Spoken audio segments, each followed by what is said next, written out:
when Paul invited me along to talk today, I presumed he wanted me to give my opinions on sin.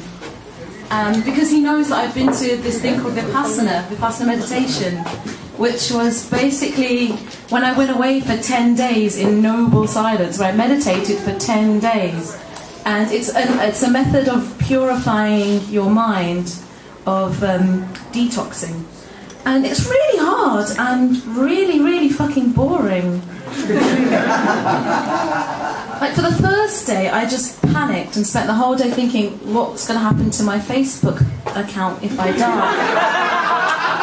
I mean, I know I'm gonna die, but what's going to happen to it, you know? And then another day, for some reason, I saw Sister Act 2 in a little YouTube screen in my head. And I don't even remember watching Sister Act 2, but it's all in there.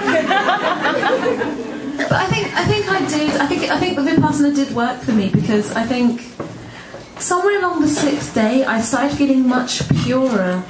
I was sitting there in the room meditating away, and my mind started to clear. And in my head there just popped this face, this beautiful face, and this beard, this gorgeous beard, and this skinny white torso, and then his hair, and then this. Then I kind of got to this like bit of his, like he was wearing this kind of drapey cloth thing, and it was just like peeking a little bit of skin here, and I was feeling all tingly, and then I realised, Jesus, I'm thinking about Jesus in my meditation. And I know, I try to repress these bad, sinful thoughts. And I had my mother's voice in my head saying, Niti, Niti beta, come, Vishnu, Krishna, a good Indian god.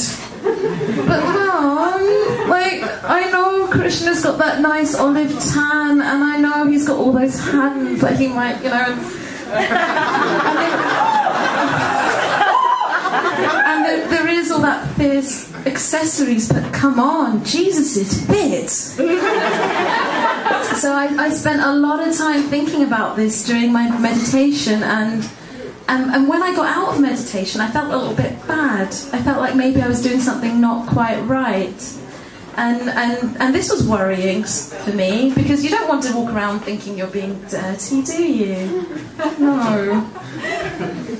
So I got on the internet, and I found hours and hours and hours and hours and hours of solace, lots and lots of solace, on a website called www.jesuscomesintomylife. In fact, from this website, introduced me to a group that call themselves Children of God. Now, these people believe that you should love Jesus as if you were Jesus' wife, that you should masturbate over Jesus, that you should think of Jesus when you are having sex, that you should possibly even talk dirty to Jesus. Yes, my Lord, yes, oh God, harder. Sorry. But they do draw a line. They do not promote. And well, I don't know how to say this really. If you're a man, you should imagine you are a woman having sex with Jesus, because Jesus is not gay. The Lord doth not take it up or giveth it up the arse. No. And actually, while I was on the internet, let me see if I've got it on me. While I was on the internet, I made a purchase. It's arriving tomorrow. It is. I'm so excited. I don't know if you can see this, but this is the Son of God will never say no. Comforting. This is the love-making Jesus doll, inflatable. And as you can see, it comes with an oversized male clitoris. Jesus' 7 inches circumcised love pole is firm and ready for action. And you can get, it's only $9.95 from America, and it comes with an American and Greek opening and stigmata. Jesus loves a party. His feet can be separated, forming an amazing total of 6 tunnels of love. Now, being thoroughly really devoted, I decided to go for the deluxe model for an extra $2. It has here, so it's more realistic.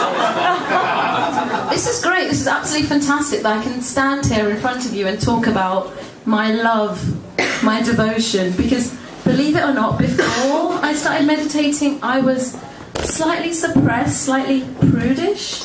Like I would blush when someone talked about sex. Like even now, it's slightly hard for me to say the word sex. Sex. I'll say it again. There we go. Sex. But seriously, sex. Those are so easy. But seriously, no, like it was affecting my everyday. Like I went on this date with this guy, and I was really into him. You know, he was great. And I went on this date with this guy, and was in this restaurant, and he's sitting across from me, and he's grinning, and he's smiling, and in my head it's like, oh fuck, we're gonna have sex, no, he's gonna... And then he was just grinning and smiling at me, and then I just gave up. I just said, what are you smiling at? To which he leaned in and whispered, I've been masturbating over you. I went bright red, I couldn't talk, my tongue got thick. I mean, in all fairness, when I looked under the table, most of the jizz was just on his jeans, and it was only a little bit on my shoe. But it completely put me off my spaghetti carbonara. Right, that's me done, thank you. Do come to Band Up and Mash, there's some flyers on